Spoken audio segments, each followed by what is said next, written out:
Welcome back to Asinine Radio, a weekly podcast where we talk about music, and, well, that's pretty much it. So, let's go!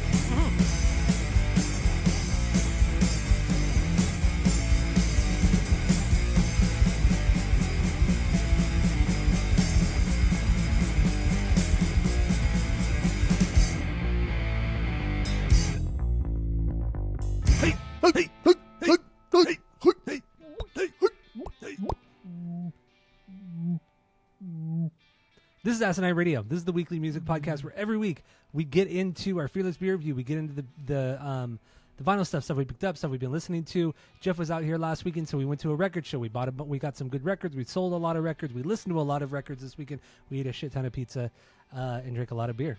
We'll get into how much beer we drank too, because I calculated all that shit. That's really what this is. It's just going to be two dudes shitting around today. Nothing too crazy. So while you're listening, go to Spotify, Apple Podcasts, give us 5 stars. If you're watching on the YouTube, you smash that subscribe button, dude. That's what the kids say. And follow us on all the social medias, all that shit. So that's all I have for the boring intro. Let's get into this last weekend. You were here from Thursday night till Monday morning. Quite a long weekend. But like I said, we got really drunk, and we ate a lot of pizza and listened to a lot of vinyl. So you want to go through all the vinyl we spun, and then we'll talk about the record show? Okay, let's do that. So Thursday night, we didn't listen to that many records. You got here around 10 p.m. Oh, wait. What? We don't do our Fearless Beer Review anymore? the Fearless Beer Review. Duh. What the fuck are you even fucking thinking? See, this is what happens when we deviate from anything. I'm thinking. So, yes, we're doing Slap and Tickle from Brewery X. Jeff picked up one of these when he was out here, took it home, smuggled it across the border back into Arizona. This is your first time ever having it, right? Yeah, it was weird because something felt different when we started going into the vinyl. I couldn't quite place what felt different. And then I reached for my beer to take a drink. I was like, oh, the beer. That's right. That's right. Yes. All right, so Jeff's maiden voyage into the Slap and Tickle. The infamous Slap and Tickles. Which I drink often. Yeah, That's so, this is West good. Coast IPA, 6.7 ABV. Let's start drinking and tinking and drinking. Take a drink. Piggy's out. Take that one a little hard.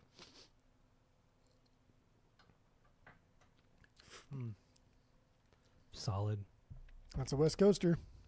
Solid. It's not as aggressive as I thought it was going to be. It's not. It's very, very crushable. Very crushable. Very smashable. So we have a 3-point rating system where 3 is a perfect beer, 2 is a good beer you're going to continue to drink, 1 is a bad beer but give it a shot, and 0 is a drain pour. So what do you think of the Slap and Tickle? What would you rate it? Go. Sometimes, very rarely, I just want like a really fucking dry ass West Coast to where it's like I'm putting cotton balls in my mouth and like my salivary glands are shriveled up. Very rarely. This I like. This is good. Like you said, this is crushable. This is smashable. This is solid. This scratches that itch without being too aggressive. Too rough. Yeah. 2.5. Not bad. That's pretty good. Yeah, it's pretty good. Pretty darn good. You could definitely get through like 3 of these. Be pretty toasty. And then just, I don't know, but not sick toasty. Just like you have a good toast going on. Not like pitcher of space dust toasty and then feel sick afterwards. Which we did over the weekend. Which we did. But anyway, yeah, Slap and Tickle, 2.75 for me. I mean, I think this is a great beer. I think it's a great solid beer, and you can buy them in 6-pack cans of this. So pretty sick. So anyway, now let's get into the vinyl stuff we listened to while you were out here, and we did listen to a lot of stuff starting on Thursday night through Sunday night. We did get through a lot. So Thursday night you got here around 10 p.m. and then we listened to only 4 records. We got through Smashing Pumpkins' Gish, my OG. You wanted to hear that one, so we threw that one on. That was the opener for the weekend. Then we put on some Unwritten Law. You put this on. Here's to the Morning. Love that record. Gotta put on Unwritten Law. And then we put on Weezer's Blue because I had the MoFi version, which I did purge because it's a little damaged. And then we finished the night with Rage Against the Machine and Battle of Los Angeles. That was the closer. Thursday night as the closer. So that was something. That was We get into Friday. We wake up Friday. I worked half a day, and then we just started drinking at like noon. We start pounding beers. We take an Uber to the record store, White Rabbits Records. Huge shout out. We go out there. We bought a few records while we were there. We walked down to a bar we haven't been to in 15 years called Biggs. 15 years. We walked down to that bar in Fullerton, and we had 3 big 25-ounce beers, something like that. Yeah. So we had 3 of those. Walked across the street, Round Table Pizza, got a giant, large pizza, pitcher of Space Dust, and that's what fucked us. That fucked us. Yeah, that fucked us big time. Ubered home, and then it was just spinning, man. We just spun until the wee hours of the morning. We started when we got back from that little adventure. We started with Blinks. It was only 3:00. It was still early. It was we got back at like 5. Oh, yeah, we got back still at like early 5. though. Yeah, it was still early. The sun was still out. So we get back. We put on Blink-182's Cali, California, best one, baby. Just the standard version, not deluxe. And then I thought, let's just keep going. Let's do California. Let's do 9 next from Blink-182. So we did 9. Not a better record. And then we put on a perfect record after that. Yep, and that is 3. Taking Back Sundays, Louder Now. So good. And then put on brand new's Deja and Tendu, another solid one. Bleed American from Jimmy Eat World came after that. Damaged from Black Flag came out after that. That was a so we're just kind of going all over the place. And then we put on Pink Floyd's Wish You Were Here. And we put this on because we were supposed to do this as the album of the week for the pod. And then we listened to it together, and it was just, this album sucks. But the copy you brought over. I'll get into it when we get to it because I have better opinions of it after today. But Okay. I don't think we finished this. I think we turned it off. We only 5 turned it off fucking toward songs. the end. Yeah, but we turned the it off last toward song's the like 15 minutes. I think we turned it off like halfway through the last song. But I will say, we should we hated it because of what we were like, the situation of it all, going off of Damage and putting this on like that. We didn't do Wish You Were Here any favors, basically. No, that is true. And the copy you brought over, because I don't own it, but you brought over a copy, was like the cleanest fucking copy I've ever heard from a record that's 50 years old. Yeah, so that was wild. Then after that we wanted to cleanse our palate a bit, so we put on some Rush, Caress of Steel, killer record, and then we ended Friday night and we were toasty. I mean, I was real toasty. Toasty as can be, because my hangover on Saturday morning was awful. It was real. So we closed with Regina Spektor, Begin to Hope, the deluxe version. So we listened to an hour of Regina Spektor. That's how we closed Friday night. Good. Saturday, I just remember. Well, I mean, I didn't get out of bed till like 11, and you were already drinking coffee, and then you cracked open a beer right after that, and then we just started drinking at like noon. Bitch. I started drinking at noon, and then that's when I got my e-bike. Got my e-bike on Saturday. Got your motorcycle on Saturday. Got my motorcycle on Saturday, so we built that, rode around that a little bit, and and then we just started spinning. We got through CCR's Cosmos Factory. That's what we started Saturday with. Did the Format, Interventions and Lullabies. Went into Turnstile's Glow On. And then we put on Eminem's Marshall Mathers LP, and that is a long record. 72 fucking minutes. Yeah, but it's deep. It runs deep. There's fucking bangers on side D. And the skits are funny. Because I'm a criminal, but you ain't bust that to me. Dude, like, well, I did end up purging my copy. I did purge my copy. So stupid. The shit that you keep in your fucking collection, and then you purge records that, like, you're silly. Well, that's the way it should go. So then we had to do something better after that. So we put on Thrice's Identity Crisis. Great short little killer record. Then we rounded out the night with some Limp Bizkit. We did Chocolate Starfish, and then we did Significant Other, and that's how we ended our Saturday night. But we did Urban Assault Vehicle twice. We did do that song twice from Chocolate Starfish, yes. Because that song was just too good. No, that's not true. That's remember all like the background vocals that DMX was doing the whole time? Just yelling, whoa! So dumb. Like, why does he yell so much? Why is he always yelling? Like in the beginning of the X-Files when that little thing's falling down, in the opening sequence. That's what DMX is doing. Yeah, took a couple of biscuits to end the night. It was perfect. It was a good did. night. And we did call it an early night on Saturday because we did have to be up really early on Sunday morning. So, and we'll get into what we did on Sunday morning. But after the big event on Sunday, we didn't listen to much because I was fucking exhausted, and we ended up turning in kind of early on Sunday night. But we got through Valiant Thor's Total Universe Man, Queens of the Stone Age first record, the self-titled, Sum 41's All Killer No Filler, the Bomb Pops Death in Venice Beach, and then we rounded out Sunday night with Green Day's Warning. But we went to watch Wedding Crashers, and at that point I was like still awake. Like when we finished Warning, I was like, dude, let's go watch Wedding Crashers. This is fucking awesome. And then about the halfway point of Wedding Crashers, when we always decide, like, okay, this is where the second half of the movie starts. And that's was like, dude, I can't do this. I'm out. I hit the wall. I hit that done. wall too around the same time, and I was just ready for fucking bed. So I'm glad you said something because I was just exhausted. I was It was spent. a long fucking weekend. Yeah, really fucking long. But on Sunday, we did hit up the OC record show, the Orange County record show. We sold records, you and I both did, and we bought records too while we were there. We bought some great shit. Do you want to talk about what we got, or do you just want to wait until we actually spin it and then talk about it? No, I'll wait till we actually spin it and talk about it. But I will say, this is my first record show outside of Arizona, and like, my God. I mean, obviously the pockets are deeper giant. in Orange County. The culture is deeper. Everything is just better in Orange County when it comes to music than Arizona, so I get it. But fuck, man, like every vendor I visited had at least one like wall item record. I was like, damn. So I wish I would have spent thousands, but I think I only spent like $250. 265. 260 is what I spent. Yeah. Did you really? Yeah. Oh yeah, I guess you bought because you went out. Yeah, that's right. You bought like 6 records, 7 And records. I got Sloan 3. a record.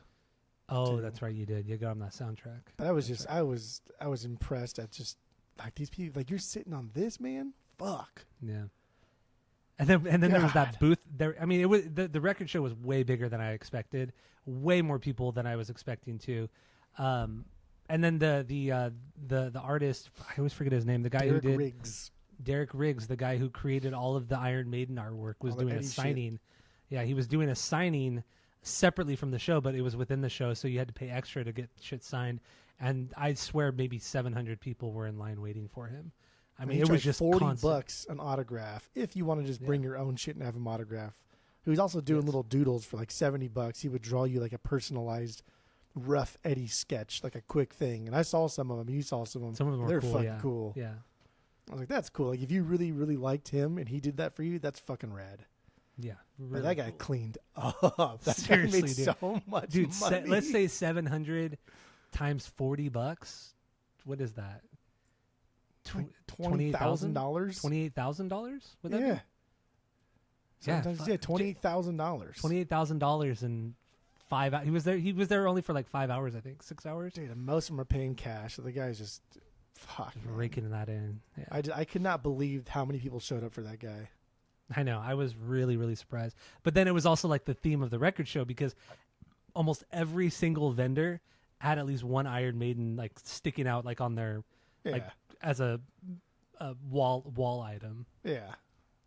So, but I mean, it was cool. And then there was the one vendor across from us on our aisle. They had the one thing I wanted, but I could not spend the money on it because it was just too pricey. It was an OG Slipknot Iowa, and I found it. When I was flipping through their stuff, I found it, and it was $250, and I couldn't do it. And then, fucking 20 minutes later, they put it up as their wall item, and it's just beating down on me. It's looking at me. Came with the original poster inside of it. I mean, it was probably VG plus near mint, but the guy wanted $250 for it. I'm sure he would have gone down like maybe like $20, but even still, like it's too rich for my blood. But just tease me the whole time. Honestly, $250 is aggressive. I'm looking at it right now. It goes for about $170, right? On You can Discogs? buy near mint disc and a VG plus jacket with the poster. So pretty much what he had for $150, $160 shipped. Yeah. I guess it used to be more. I think before it got repressed. Remember a couple of years ago, it got repressed for the first time. Yeah. And it probably the OG probably dropped down significantly because of that. Because it used to be like $250 was about what it was years ago when we first started collecting. But yeah, dude, that shit was just staring me down. Yeah, it looks like the European press goes for more. There's a mispress that just omits a track time on one of the songs. Mm.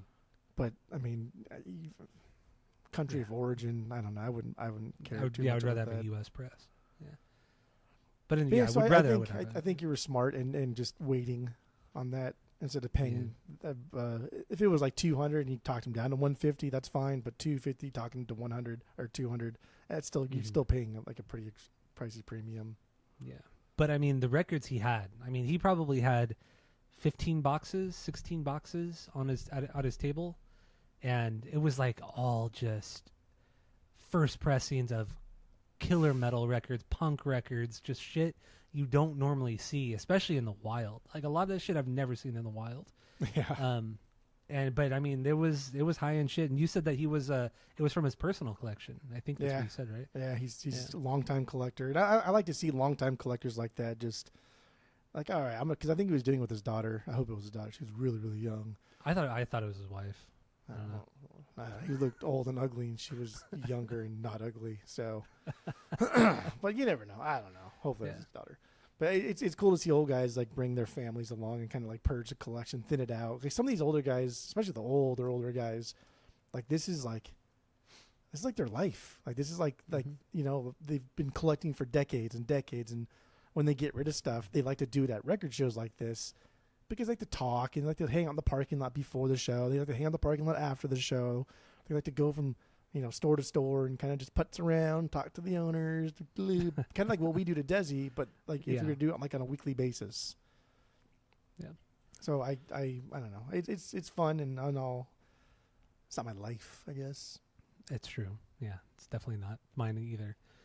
But it was a cool show. I mean, you were bored the whole time. Dude, it was they had no fucking TV there. They had no music. The only music we heard was because someone brought their own boombox. So they had no TV. There was nothing playing on the walls. There was no music being played by the shop. There was no vending machines. There was nothing to drink. There wasn't even a fucking drinking fountain.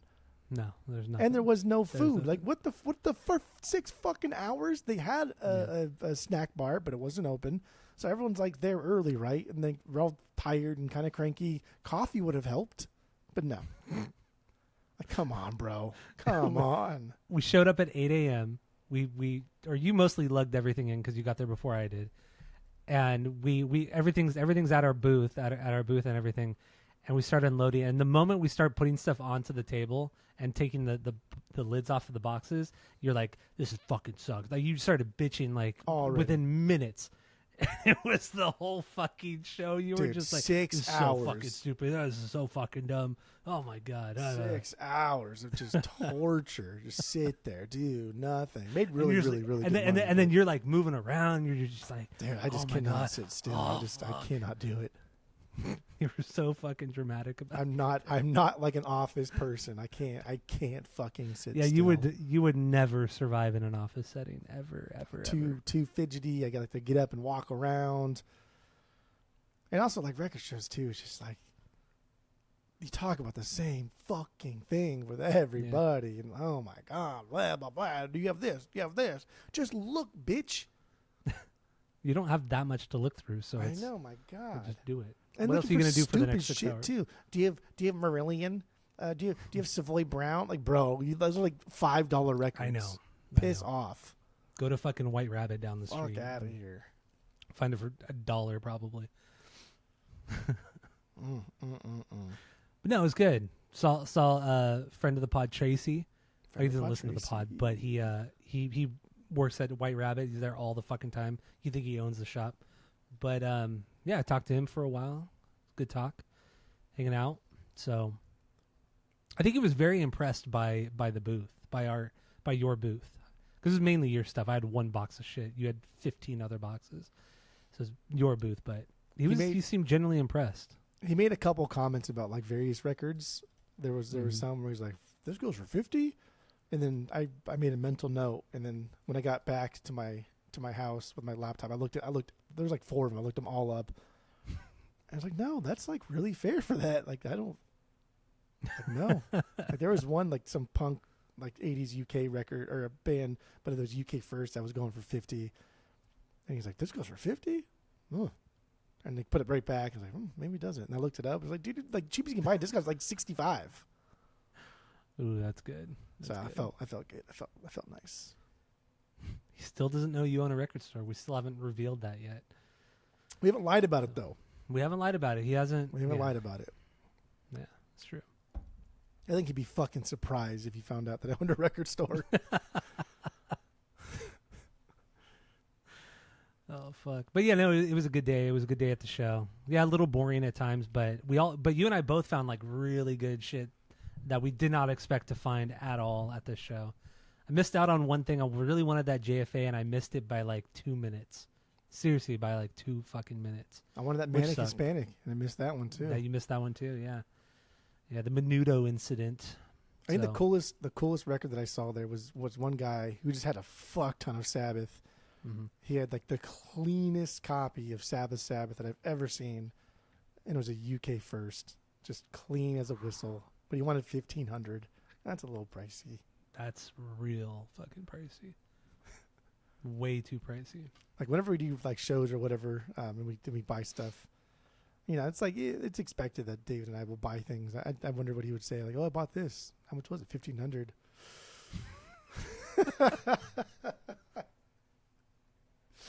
The shit that you take out of collections is nothing compared to one buy from David. Yeah, it's like quantity versus quality, I guess. Though. Yeah. I usually take like on average, I think I take like 10 records home a week. But I bring a lot of them back. That's so good. I did take a lot from that punk collection. Yes, you did. And we're still talking about it. I know. A year later. I think I'm all done. I think I have nothing else from that collection that I will be talking about. I think that yeah, I think that's it. Yeah, that's it. I'm like looked at it right now. I did it. But yeah, so now my backlog now has been replenished. I think I have like over 20 in my backlog now to get through. So I've quite a bit to listen to over the next month or so. And I know when I go out to your place in April, I'm sure I'm going to be buying more. Because that's what we do. I buy at your store, buy at Double Nickels, buy at Uncle Aldo's attic, and yeah. So anyway, I think that's all we have for this episode. It was seriously kind of a little bit of a wild weekend, but we didn't do anything dangerous, thankfully. So we usually don't do anything dangerous at your house. That's true. We I feel like the rules are just way stricter over there. You get in trouble way easier. There's more police presence over there. Yeah. Yeah, I mean, after like 9 p.m. in where you live, there's nobody even on the streets. No cars driving. I live next to a police station. I know. But there's nobody driving. Like even on the busy streets, there's nobody driving out there after 9 p.m. It's crazy. I legit live like behind a police. Like the entire civic center's there.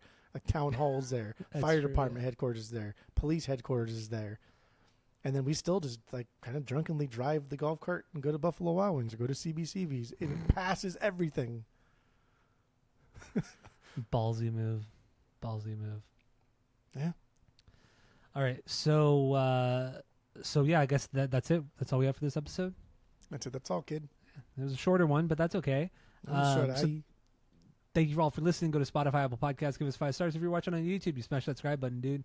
And we're still in prog season. We're about wrapping it up, but we're still in it. So go listen to that. And that's it. That's all.